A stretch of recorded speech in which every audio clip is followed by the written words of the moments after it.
Britney is off the deep end. Everyone knows it. This isn't news. But now TMZ is about to release a documentary about her downward spiral called The Price of Freedom that's coming out on Fox Nation, I think, on Monday. And we get a $20 one right there that I think we did? missed. Yes. Oh, sorry. Yep. Martin Santiago said, episode skipped right when you read my super chat. LOL insane. Happened when Phil was on too. The algorithm kills me. I wrote hashtag bring back McCarthyism though. I don't. Nice. I got it. No, he's saying that the episode skipped. The episode skipped. Like I did see like the timer thing show up on the screen for a second there. So we might have had a we said people talking about it a little bit. Okay. But is it gone away now? I think so. Yeah. But yeah, bring back McCarthyism. Get rid of the commies. Yeah. But do it the right way. Yeah. Don't make it this weird Me Too thing. It's just not working. So not the biggest revelation here from this documentary, it sounds like, is that Britney is behaving erratically and staying up for days on end, 3 days at once. I'm calling cap. Supposedly, but because she has a caffeine addiction. It says sources with direct knowledge tell TMZ that Britney guzzles Red Bull, Celsius coffee, and dandelion tea almost nonstop. What? I'm going to call cap. She'll sometimes stay awake for 3 consecutive days. And they actually got the expert opinion of Dr. Drew, what did he say? Who I love. He said that people with mental illness crave the high from these drinks, yes. but they're not that's healthy true. for This them. really make me want a caffeine drink. And I agree that it's true and she could have a caffeine addiction, but that doesn't make you stay up for 3 days straight. That's insane. It's very plausible that, in combination with manic episodes, that's possible. But I think the more likely outcome here is that there's drugs involved. Worse than that is they revealed... sources also revealed she has just like a deathly fear of getting institutionalized which again. Is valid. And they say like keep her away from knives because she carries knives around or supposedly hides a knife under her bed at night thinking that somebody is going to break into her house and take her away on a gurney to an institution again. I mean, I imagine she has some crazy up, nightmares. like PTSD. Yeah. For no sure. question about it. It's not because she's going to use that knife to like harm herself. Nope. At least I hope. But it's like she feels like she needs to defend herself. I hope she has security or like better security than she had when she had her wedding because. But even then, at her wedding, her ex-husband, her first husband, literally barged into her house with no one to stop him. Like it was unlocked and he just walked in and started filming himself. Yep. Even then, the sad fact of this is that she's paying for security and that she just doesn't have anybody that actually cares about her.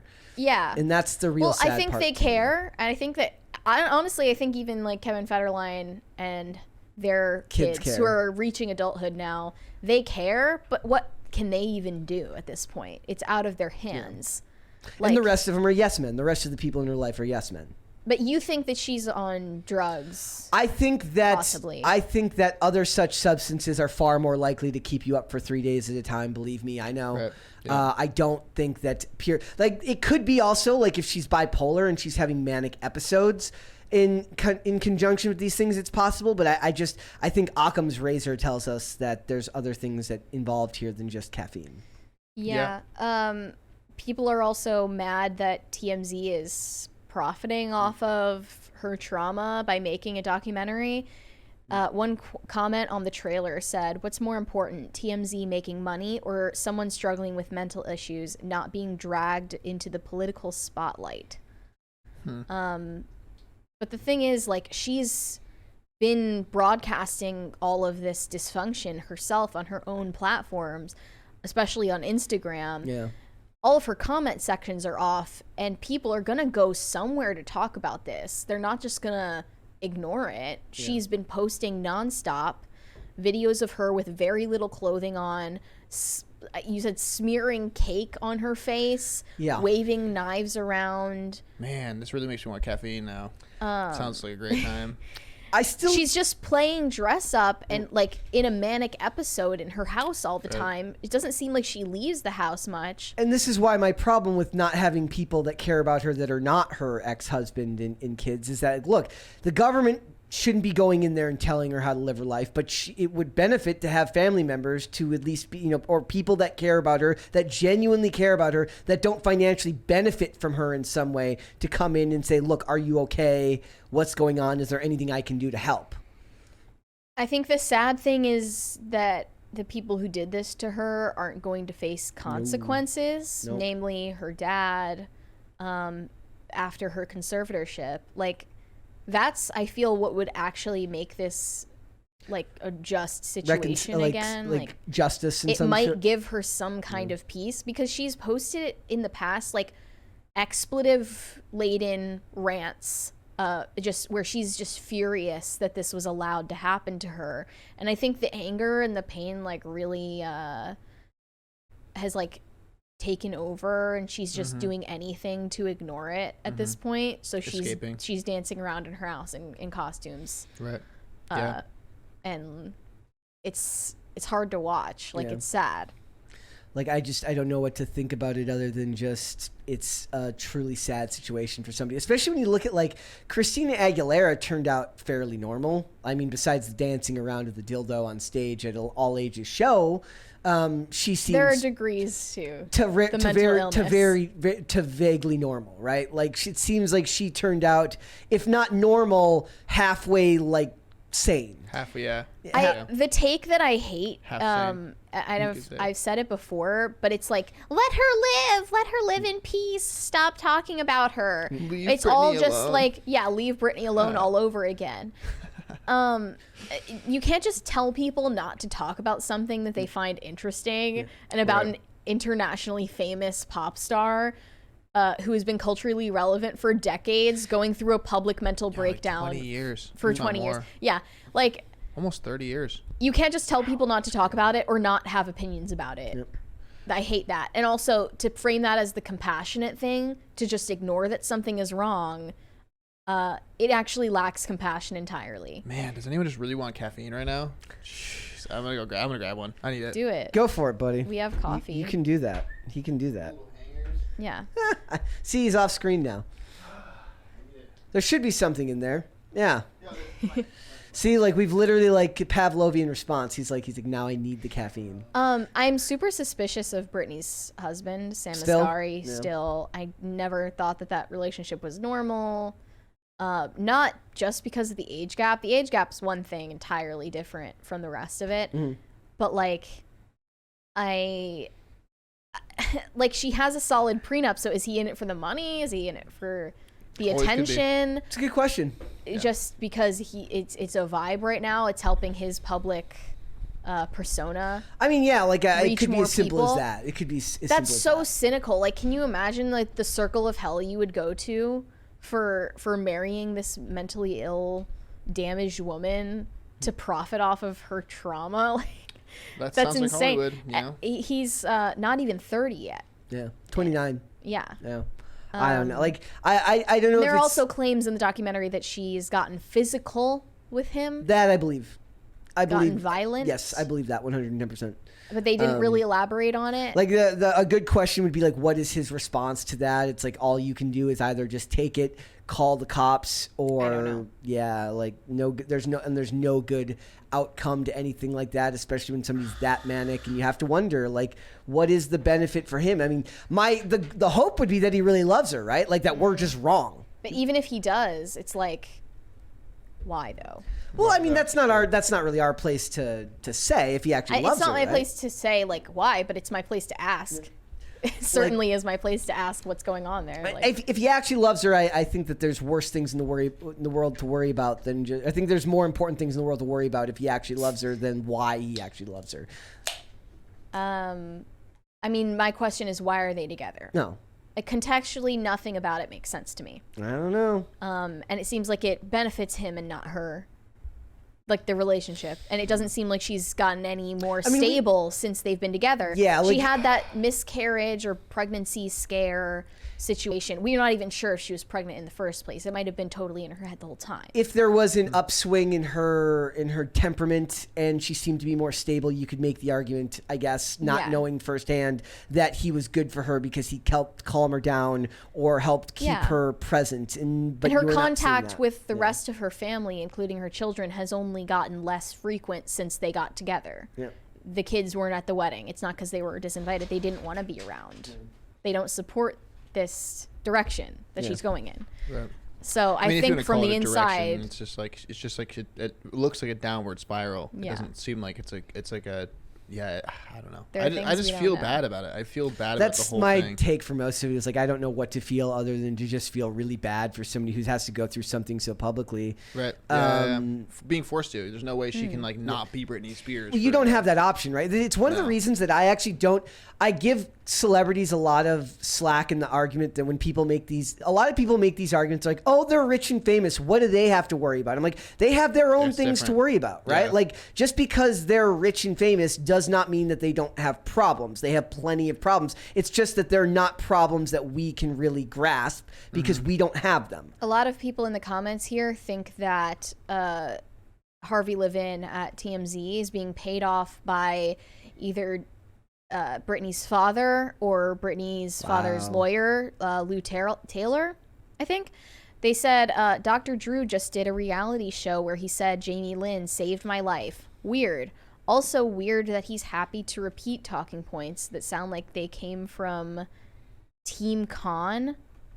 And then another comment said, this film was made by TMZ at the request of Britney's father.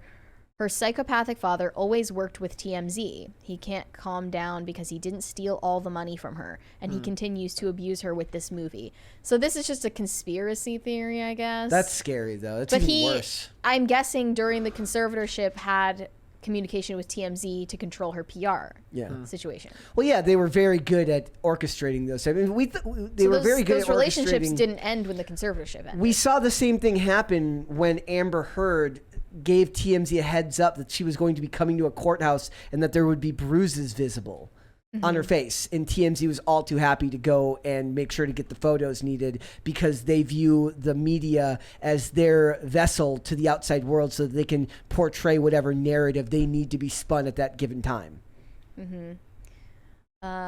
Again, another thing to prove that the life they live just is never going to be our lives. And as much as we make fun of them for being futile for them to pretend like they understand what we're going through, in a lot of ways, it's also futile for us to pretend like we understand what the hell they're going through. Right. Yeah. And I think there's a blind spot on this side as to like, it's easy to hold them and to be contemptible towards them because you're like, oh, they've got money, so we can other them. Right. And nobody's saying they're good people, but we're saying that our struggles may not be known to them while they pretend that they are.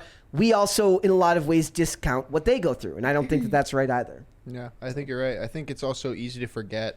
Having been around in the music world, it's easy to forget these are just people. Yeah. You know, like they're just human beings, and like they realize they're famous, you know, like they realize they're in a different state. They realize they can't just go to like the 7-Eleven and have a normal experience. Like that's why Michael Jackson famously had to like rent out a supermarket and then have paid actors in the supermarket just to make him feel like what it was like to go to a supermarket. Was it like a Target or a Walmart or something like that? Like, yeah, he went to he basically bought out a grocery store or a Target so that he could shop there with actors that were acting as if they wouldn't know who he was. Yeah. Yeah. It's I don't know if he did it or he set it up, but that was a famous thing that he did. And like these people know that. They're aware that they're famous. They're aware they're in a different world than you.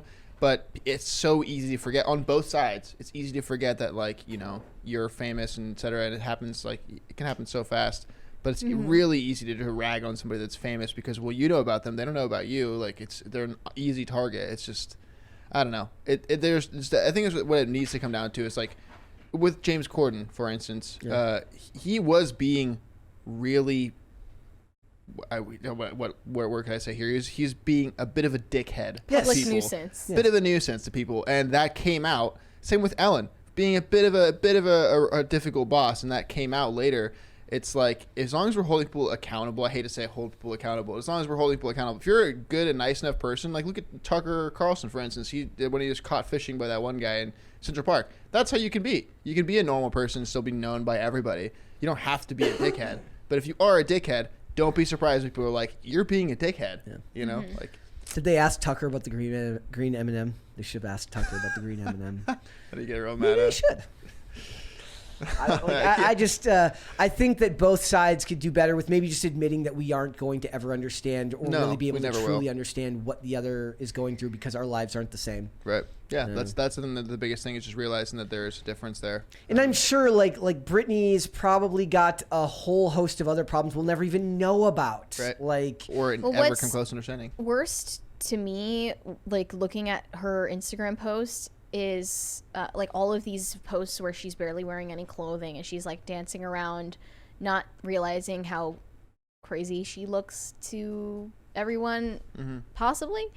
I see that she is like kind of trying to take back control of her sexuality and like people objectifying or sexualizing her, because naturally in the 2000s that was part of her career, right?